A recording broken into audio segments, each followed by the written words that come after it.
বৈচিত্র্য স্বভাবের নিয়ম। শ্রী শ্রী বাবামণি বললেন, একটি শাল গাছ দিয়ে যেমন বন হয় না, তেমনি একটি তাল কিংবা তমাল গাছ দিয়েও নয়। বনে নানা প্রকারের গাছ থাকে বলেই তার প্রকৃত রূপ প্রকাশ পায়। এজন্য আম গাছের পাশে কাঁঠাল গাছ থাকুক, কাঁঠালের পাশে জাম গাছ থাকুক, এতে কোনো দ্বন্দ্বের কারণ নেই। বৈচিত্র্যই প্রকৃতির নিয়ম। বৈচিত্র্যকে বৈরিতা মনে করা একেবারেই ভুল।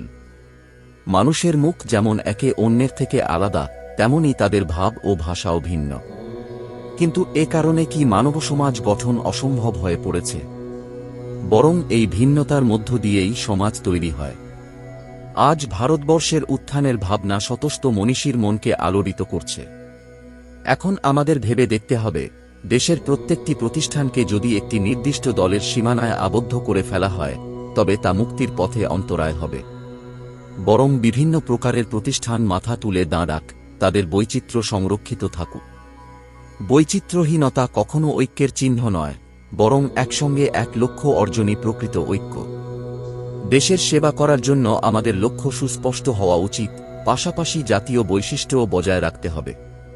বনে যত রকমের গাছই থাকুক, তা ক্ষতির কারণ হবে না, যদি প্রতিটি গাছ মাতৃভূমির মাটি থেকে রস আহরণ করে এবং নিজ নিজ পথে ঊর্ধ্বমুখী হয়ে বাড়তে থাকে। রাষ্ট্রীয় স্বাধীনতার প্রয়োজন মানেই নৈতিক উন্নতির আন্দোলন থেমে যাবে, এমন কোনো কথা নেই। রাষ্ট্রনীতি অনুসরণ না করেও সমাজ সংস্কারের প্রচেষ্টা অব্যাহত রাখা সম্ভব। প্রত্যেকেরই উচিত নিজের ক্ষমতা, রুচি, প্রকৃতি ও সামর্থ্য অনুযায়ী সঠিক পথ খুঁজে নেওয়া এবং সেই পথে নির্ভীকভাবে অগ্রসর হওয়া। পরন্তু নিজ নিজ অধিকার, রুচি, সামর্থ্য, প্রকৃতি ও প্রভাব বুঝে প্রত্যেকের উচিত নিজের মনের মতো কর্মপন্থা বের করে নেওয়া এবং সেই পথেই জীবন উৎসর্গ করা। সকল পথিক একই পথে চলুক, এ দাবি কখনো যৌক্তিক হতে পারে না। লক্ষ্য অর্জনের জন্য প্রত্যেক পথিক যেন জীবন উৎসর্গ করতে প্রস্তুত হয়, নিঃস্বার্থ ও নিষ্কপট হিতবুদ্ধি দ্বারা পরিচালিত হয়। যা কিছু প্রিয়, যা কিছু মহার্ঘ্য, সবকিছু তার আদর্শের পথতলে নির্মমভাবে এবং দ্বিধাহীন চিত্তে উৎসর্গ করতে সে যেন সমর্থ হয়। রাজনীতির পথে যারা নেমেছে, তাদের নিজেদের পথ ছেড়ে আসতে হবে না। তাদের ওপর একমাত্র দাবি, তারা যেন নির্ভীক চিত্তে মৃত্যুবরণ করতে প্রস্তুত থাকে, দুঃখ সাধনার পথে অটল থাকে এবং কারাবাস, নির্বাসন বা প্রাণদণ্ড হাসিমুখে মেনে নেয়। তেমনি নৈতিক উন্নতির পথে যারা রয়েছে, তাদেরও নিজ লক্ষ্য পরিত্যাগ করতে হবে না। তাদের ওপর দাবি, তারা যেন নিজের সুখ, ভোগ এবং সমস্ত লৌকিক উন্নতি পদতলে পিষে মেরে ফেলে এবং স্বার্থবুদ্ধিকে সম্পূর্ণ চূর্ণ করে আত্মত্যাগের মাধ্যমে ত্যাগের মহিমা প্রতিষ্ঠা করে। চূড়ান্তভাবে প্রয়োজন শ্রীকৃষ্ণের মোহন বাঁশরীর আহ্বান শোনা, এক নিঃস্বার্থ আত্মসমর্পণের।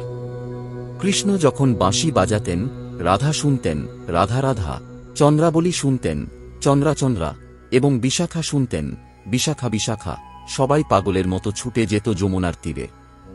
আজও যুগের আত্মা সেই একই শ্রীকৃষ্ণের বাঁশি বাজাচ্ছে, ত্যাগের আহ্বান জানাচ্ছে।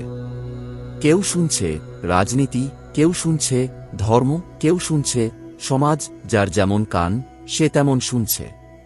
কিন্তু বাঁশি সেই এক এবং শাশ্বত শ্রীকৃষ্ণের, আর কারও নয়। যেই পথে যেই দিক দিয়ে আত্মত্যাগ হোক না কেন, শেষ পর্যন্ত সেবা হবে দেশমাতৃকারী। বৈচিত্র্যকে বিদ্বেষ বলে মনে করা উচিত নয়। বৈচিত্র্য স্বাভাবিক নিয়ম এবং আত্মবিনাশ ছাড়া বৈচিত্র্য বিনাশের আর কোনো উপায় নেই।